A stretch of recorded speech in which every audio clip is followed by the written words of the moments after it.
Fernando Alonso's 2026 Dutch Grand Prix race telemetry data leaves Aston Martin shook not because of a hidden performance secret or a sudden aerodynamic breakthrough, but because the numbers from Zandvoort prove that starting 18th and finishing 9th was achieved through pure strategic defiance rather than raw car speed. The data traces a 32-lap opening stint on soft tires that should have fallen off a cliff in degradation, yet the trace shows a driver managing a tire compound far beyond its expected performance window to secure the team's second points finish of the season. But here is the tension that the raw timing screens do not fully explain, and it is the question that has the paddock whispering even after the checkered flag dropped. If this result was truly just about perfect execution and a lovely car balance as Alonso claimed, why does the comparison to Alex Albon's identical strategy attempt reveal such a massive gap in outcome when both drivers were theoretically playing the same mathematical game? The answer lies buried in the difference between having a plan and actually surviving the chaos of executing it when everyone else with a faster car is making mistakes around you. He knew it, so did the pit wall. Nobody blinked. That 32-lap first stint on softs was a gamble that defied every conventional simulation model for the 2026 Dutch Grand Prix, yet Alonso made it look like a routine Sunday drive while competitors on supposedly superior machinery fell apart. Autosports Analysis explicitly frames this as perfect execution by team and driver on a day when others with quicker cars made mistakes, stripping away any notion that Aston Martin suddenly found a magic bullet in the wind tunnel or unlocked a secret engine mode between Friday practice and Sunday's race. This wasn't a technical revolution. It was a masterclass in racecraft that turned a midfield also ran into a point score through sheer operational precision. So what exactly separates a successful one-stop from a disastrous one when the variables are this volatile? We know Alonso crossed the line one lap down on winner Lando Norris and just ahead of Pierre to claim P9, but the real story isn't the finishing position itself. It is the uncomfortable reality that the telemetry doesn't show a car that belongs in the top 10, which means the entire result hinges on factors that cannot be replicated simply by bolting on new parts or adjusting wing angles. Nailed all the decisions today. That is exactly what Fernando Alonso told Formula One. Calm when asked to explain how an 18th place grid slot transformed into a championship point, and his choice of words reveals everything about where Aston Martin actually stands in the 2026 pecking order. He didn't praise a new floor or an upgraded suspension geometry. He praised the decision-making process and called the day relaxed, describing it as among his best executed weekends despite the car lacking the outright pace to fight for podiums on merit alone. ESPN's recap of his post-race comments reinforces this upbeat tone, noting he called the car lovely without suggesting it was suddenly a race-winning machine. This creates a fascinating contradiction for anyone expecting the telemetry to reveal a hidden performance advantage, because the verified facts point entirely toward human excellence filling a mechanical deficit. Motorsport Week reports Alonso predicted more to come following this result, but that optimism now carries the weight of knowing their current ceiling is defined by flawless days rather than dominant machinery. The open loop remains tight. Can a team consistently rely on out-executing faster rivals, or was Zandvoort a perfect storm that won't repeat? 9 points on the board. Second time this year. That specific tally matters because it represents a tangible shift in momentum for a squad that has struggled to convert potential into championship currency throughout the 2026 campaign. Before Zandvoort, Aston Martin's season had been defined by near misses and operational errors that left fans wondering if the car's underlying pace would ever translate into consistent returns. But dragging an 18th place starter into the top 10 changes the internal narrative completely. This wasn't a fortunate inheritance of positions due to safety cars or rival retirements stacking up in their favor. It was a deliberate climb to the order that required Alonso to pass multiple cars on track while simultaneously managing a tire strategy that demanded absolute precision from lap 1 to lap 72. The gap between starting 18th and finishing 9th isn't just 9 positions on a timing sheet. It is the difference between being invisible in post-race analysis and becoming the headline act that forces every other strategist in the pit lane to re-examine their own assumptions about what is possible with this generation of tires at this specific circuit. So, where does that leave us regarding the team's broader trajectory right now? Securing only the second points finish of the 2026 season at round 14 highlights just how steep the mountain has been for Aston Martin, making this result feel less like a routine achievement and more like a critical lifeline thrown to a program desperate for validation. When you start P8 at a track as notoriously difficult for overtaking as Zandvoort, the statistical probability of scoring points drops to single digits in most simulation models, which means Alonso didn't just beat the cars around him. He beat the mathematical expectations that govern modern Formula One strategy planning. Every position gained from 18th to 9th required a unique combination of tire preservation, defensive positioning, and opportunistic aggression that cannot be taught in a simulator or programmed into a strategy algorithm. The fact that this came at a circuit where aerodynamic efficiency typically trumps driver heroics makes the achievement even more significant. suggesting that Alonso's ability to extract performance from the package exceeded what the engineers believed was theoretically achievable based on pre-race data. Tires held firm, pace stayed consistent, gaps closed steadily. The 32-lap soft stint that anchored this drive wasn't merely about surviving until the pit window opened.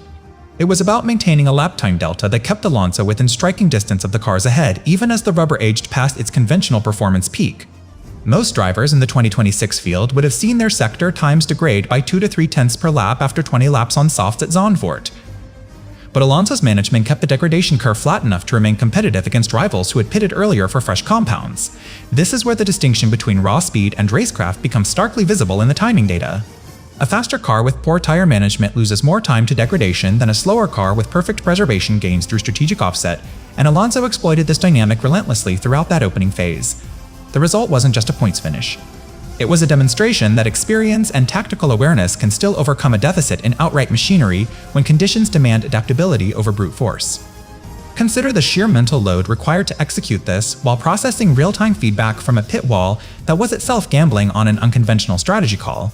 Every steering input during those 32 laps carried the weight of knowing that a single lockup or moment of excessive sliding could destroy the tire surface temperature and collapse the entire race plan prematurely. Alonso didn't just drive the car. He drove the strategy, modulating his inputs to match the exact degradation profile the engineers needed to make the one stop viable against opponents running 2 stops. This symbiosis between driver feedback and strategic modeling is what separates a lucky break from a calculated conquest, and it explains why this P9 feels so much heavier than previous points finishes where circumstances played a larger role. The team now has concrete evidence that their operational ceiling is higher than the results suggested all year, but it also exposes the uncomfortable truth that reaching that ceiling requires a 43-year-old driver performing at the absolute limit of human capability. This is where it gets serious.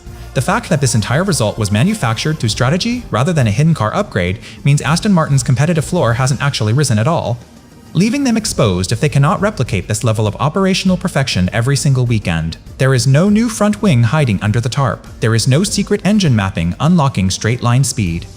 The gain from 18th to 9th was built entirely on a bold one-stop strategy featuring 32 laps on soft tires before switching to hards, a tactical choice that worked only because Alonso could extract performance from rubber that should have been finished 20 laps earlier. This distinction matters enormously for anyone trying to project their form forward, because strategic brilliance is variable while car performance is structural.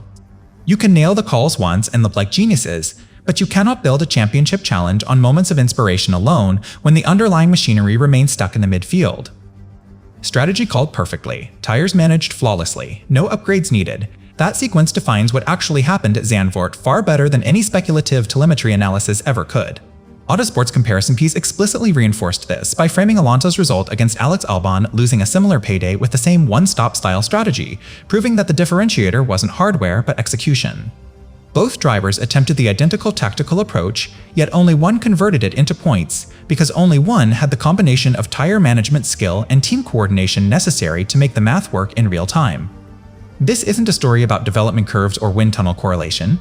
It is a story about 2 teams facing the same strategic puzzle and solving it differently under pressure. When the research explicitly attributes the improvement entirely to strategy execution and tire offset rather than any technical component, we have to accept that the car itself hasn't changed even though the result suggests otherwise. What happens when the next race presents conditions where a one-stop simply isn't viable? That is the uncomfortable question lurking beneath the celebration, because relying on strategic outliers to score points creates a false sense of progress that can mask deeper developmental stagnation. If Aston Martin enters a weekend where tire degradation forces everyone onto 2 stops, they lose the primary weapon that delivered this P9 finish. The 32-lap soft stint was a specific solution to a specific problem at a specific circuit, not a universal fix for a car that lacks top-tier pace. Motorsport Week reports Alonso predicted more to come following this result, but that optimism now rests on whether the team can find genuine performance gains to supplement their strategic excellence rather than depending solely on outthinking faster opponents. Without those gains, every future points finish will require another perfect storm of circumstances aligning just right. The hard numbers tell the unvarnished truth about this dependency. 32 laps on softs at Zandvoort in 2026 is an exceptionally long first stint by current standards, pushing the compound well beyond its intended operating window. Most teams modeled that tire as having a maximum competitive life of 25 laps before degradation made pit stops mandatory, meaning Alonso spent 7 additional laps defending position on rubber that simulations said should be falling apart. Those 7 laps represent the entire margin between scoring points and finishing outside the top 10. They weren't gained through superior downforce or reduced drag. They were earned through throttle application, brake modulation, and steering inputs calibrated to preserve surface temperature while maintaining enough pace to prevent rivals from undercutting during their own pit cycles. This is the granular reality behind the headline, and it reveals a team operating at peak efficiency within a narrow performance envelope rather than breaking through to a new tier of competitiveness. The verified reality strips away the mystery entirely, as Autosport explicitly frames this result as perfect execution by team and driver on a day when others with quicker cars made mistakes rather than any technical anomaly. There is no hidden data stream revealing a secret advantage because the improvement is attributed entirely to strategy execution and tire offset, not a component story or regulatory breach. This clarity transforms what could have been a controversy into a case study in operational discipline, proving that the shock value comes from watching human excellence exploit systemic failures in superior packages.